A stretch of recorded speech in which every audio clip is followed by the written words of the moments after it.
is an epidemiologist and associate professor at the University of Ottawa. Dr. Deonandan, thanks a lot for coming on. My pleasure. Okay, what do you think of this idea of giving people incentives to get the vaccine? Do you like it?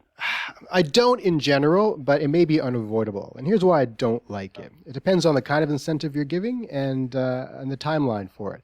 So let's say I'm offering you cold hard cash.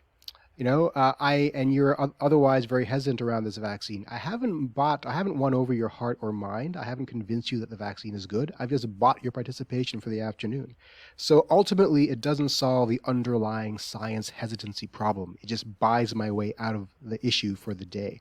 And I got to do it again if I need a booster. And the other part of it too is for those people who voluntarily rolled up their sleeves and got the vaccine, they may feel cheated. Like, hey, how come these guys get incentives and I didn't? I did it voluntarily. You may end up creating a deeper problem where in the future, if you roll out a vaccine, people will say, let's wait and see if there are going to be incentives before we line up and get these shots. However, it's interesting. I was going to say, however, having said that, we do similar things. Like if you're going to give blood, you get a cookie and a glass of juice afterwards, and you say ostensibly is to reconstitute your blood sugars. But when I was younger, I gave blood just for the cookie. So who knows? Okay. Well, it's interesting to see what they're doing in the United States, where they seem very enthusiastic about this idea of offering incentives, and it's coming right from the very top. So let me play this clip here for you of U.S. President Joe Biden here talking about vaccine incentives in America.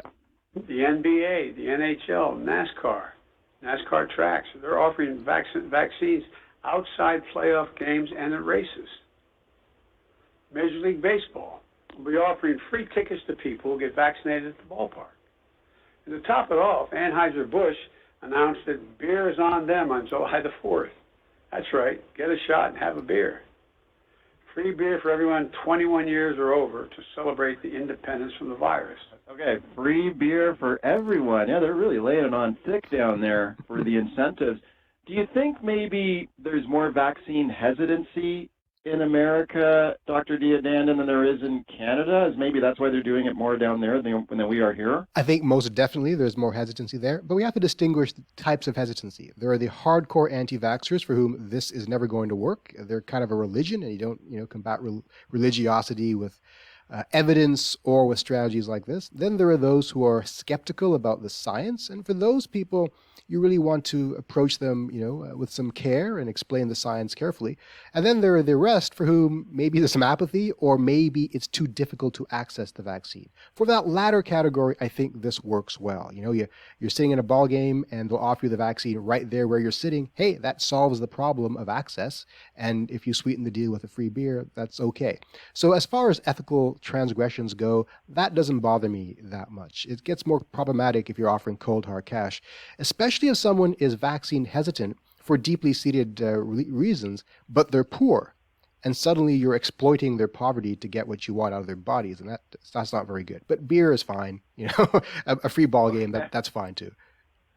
Okay, how important is it to reach those minimum vaccine levels we're trying to achieve herd immunity, I guess, right? Is that the goal? That is the goal, right. And so what the United States is experiencing is now they've probably got more supply than demand. We have more demand than supply. And so they're scratching up against that hard wall where they got to get more doses into that last bunch of people to get this disease fully under control. So they're pulling out all the stops. I understand it's probably what we're going to have to do to some extent. But the other incentive that we have to offer is, hey, if you get vaccinated, you have access to all of society. Kind of like, what the Leafs game did recently, where people with 2 doses got to attend the game in person. Right? So vaccination in and of itself should be the incentive. But for some people, that's not going to be enough. Okay. It's interesting that south of the border, they're not only doing the incentives to try and convince people to get the vaccine, but they're also trying to remove barriers to people getting the shot, making it easier for people to access the vaccine. Let me play another clip here for you from U.S. President Joe Biden, and this is a little longer clip, and he's going to outline some of the ways they're trying to make it easier for people to get vaccinated. Here he is. Starting next week, many vaccination sites will be offering extended hours during the month of June, including pharmacies that will be open 24 hours every Friday night. 24 hours they'll be open this month.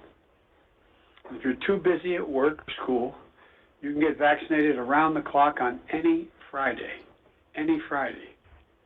For parents who haven't been able to get the shot because they didn't have the child care, starting today, KinderCare, Learning Care Group, the Bright Horizons, alongside with hundreds of YMCA locations, are going to offer free drop-in child care while the parents are getting vaccinated.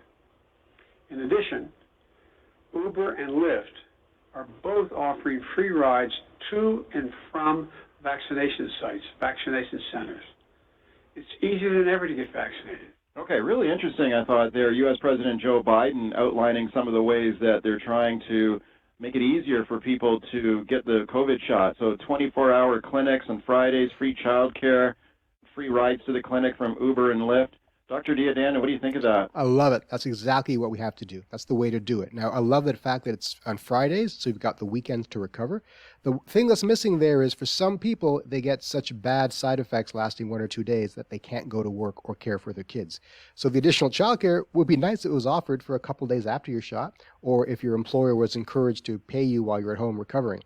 But that's the last couple of things that have to be solved. This clearly addresses the lowest hanging fruit, which is just remove the barriers for me to get the vaccine and I will be there willingly, right? Those people definitely need to be front of the line to be served. And then for the remainder ones who need something else to sweeten the deal, like free beer, that's always in the cards too. Right. What's the minimum vaccination rate that Canada should try to achieve, do you think? It's tough to say. The herd immunity threshold is computed relative to this thing called R. Everyone knows what R is now, but we don't really know what the base R is for this disease, and won't know what herd immunity is until we actually get it and surpass it. We thought it would be around 70% a year ago, but with these new variants being hypertransmissible, it's probably over 85%. So we'll need over 85% of the population to be immune. That's either through getting the disease and recovering, or from getting vaccinated. Okay, 85%. No, it is interesting to hear different numbers. Like I've heard some of the numbers you just said, 70%, 75, 85. You know, some people think we should shoot even higher than that.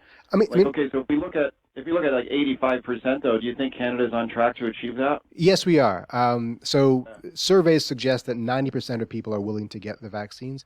Now, keep in mind, if you look at just adults, the proportion of the population that are over 18 is like 80%. So we're going to have to put some shots into teenagers and kids to get us over that hump. But you know what? If we don't reach 80 or 85%, we have other options. We can just maintain some mitigation strategies, like having limits on gatherings and things like that, until the disease really comes down. So there are ways to artificially lower the herd immunity threshold. Thanks a lot for coming on with your thoughts and your expertise on this today. Appreciate it. My pleasure. Okay, thanks a lot. Dr. Ray Deonandan there. He's an epidemiologist, associate professor at the University of Ottawa, talking about incentives to get the vaccine.